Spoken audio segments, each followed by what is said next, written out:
राजसमंद नामक एक गांव में जगमोहन अपनी पत्नी सोमा और बेटी गुड्डी के साथ रहता था। जगमोहन के पास जमीन तो थी लेकिन साधन ना के बराबर थे। कुछ समय पहले उसके पास बैल थे लेकिन घर के हालात बिगड़ने के कारण उसने उन्हें बेच दिया। उनकी हालत बहुत ही दयनीय स्थिति में थी। घर के हालात देख उसकी पत्नी सोमा ने उससे कहा, मेरी बात मान लीजिए जी, मुझे ठाकुर के यहाँ काम करने दीजिए। साफ सफाई और घर के काम ही तो करने हैं। क्या फर्क पड़ जाएगा अगर मैं वहाँ जाकर काम कर दूं? कम से कम घर के राशन पानी का तो खर्चा निकल ही जाएगा। ऐसी बात मत किया कर रेनू की माँ, तेरी बातें मेरे दिल को छलनी कर देती हैं। ये मेरे लिए मर मिटने जैसा हो जाता है। सोमा, तुम जानती नहीं हो उस ठाकुर की नीयत कितनी गंदी है। वो अपने घर पर काम करने वाली हर औरत पर बुरी नजर रखता है और मैं नहीं चाहता कि वहाँ जाकर तुम भी उसकी गंदी नजर का शिकार बनो।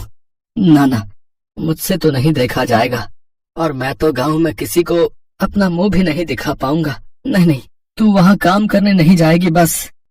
जगमोहन दिन भर इसी चिंता में रहता था कि वो अपनी पत्नी और बच्ची को ढंग का खाना और कपड़े तक भी नहीं दे पा रहा था। वो फटे पुराने कपड़े पहनकर ही गुजारा चला रहे थे। जगमोहन जब भी गांव में किसी से मदद मांगने जाता कि हल और बैल दे दो या ट्रैक्टर उसके खेतों में चला दो, तो सभी उसे मना कर देते। एक दिन अपने खेतों को फावड़े से खोदते खोदते वो अधमरा सा हो गया। उसकी सूखी जमीन पर फावड़ा भी नहीं चल रहा था, लेकिन वो लगातार फावड़ा चलाए जा रहा था। उसकी आंखों के सामने बार बार अपने परिवार का चेहरा आ रहा था। उधर गांव का ठाकुर गीदड़ की तरह नजरें गड़ाए बैठा था कि कब जगमोहन मदद के लिए उसके पास आए और वो उसकी जमीन हथिया ले। वो जब भी जगमोहन से मिलता था तो उसे एक ही बात कहता था, जगमोहन, तुझे कितनी बार कहा है अपनी जमीन मुझे दे दे, मैं तुझे उसके अच्छे दाम दे दूंगा। नहीं साहब, पैसे तो एक दिन खत्म हो जाएंगे, लेकिन जमीन ये मेरे पूर्वजों की निशानी है, भला इन्हें मैं कैसे बेच सकता हूँ। ये कहकर जगमोहन चला जाता है। ऐसे ही कुछ दिन बीत जाते हैं। एक रोज सोमा उससे कहती है, सुनिए जी, घर में आटा नहीं बचा है और ना अचार सब्जी कुछ भी खाने को नहीं है। अब हम क्या खाएंगे जी? सोमा, तो रेनू के लिए कुछ देख है तो हम तो भूखे भी सो जाएंगे। लेकिन आपने भी तो सुबह से कुछ नहीं खाया जी, आपको भी तो भूख लगी होगी ना।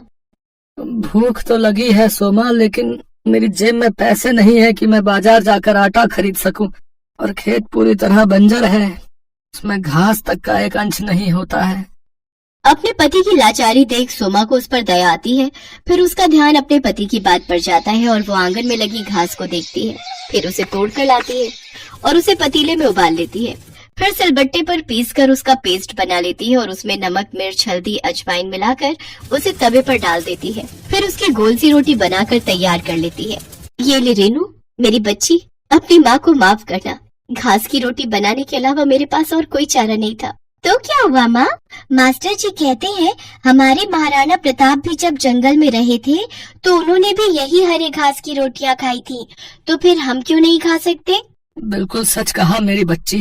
फिर जैसे ही रेनू और जगमोहन उसे अपने मुंह में डालते हैं तो उसे खाकर कहते हैं, वाह माँ, ये तो बड़ा ही स्वादिष्ट है। हाँ सोमा, ये तो लाजवाब है। की आंखों से आंसू बहने लगते हैं। मैं जानती हूँ ये इतने अच्छी नहीं है, आप दोनों बस मेरा मन रखने के लिए कह रहे हैं। फिर उन तीनों की आंखों से आंसू बहने लगते हैं। तभी दरवाजे पर कोई आदमी आता है। जी, ये जगमोहन जी का घर है। जी हाँ।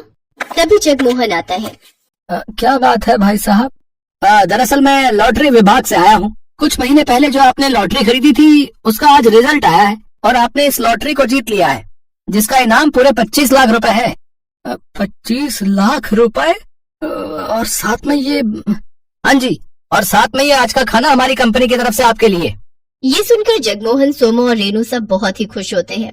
अब उनके दिन बदल जाते हैं। जगमोहन ट्रैक्टर बुलवाकर अपने खेतों पर चलवाता है, जिससे उसकी बंजर भूमि में जान आ जाती है और उसमें फसल उगाती है। साथ ही वो अपने लिए पक्का घर भी बनवा लेता है और अब शहरों से नई नई खाद लाकर अपने खेतों पर डालता है, जिससे उसकी फसल अच्छे से तैयार हो जाती है और वो उससे भी काफी पैसे कमाने लगता है। देखते ही देखते अब वो उस गांव का सबसे अमीर आदमी बन जाता है। अब वो अपने परिवार की हर इच्छा पूरी करता है और खुशी खुशी उनके साथ रहने लगता है।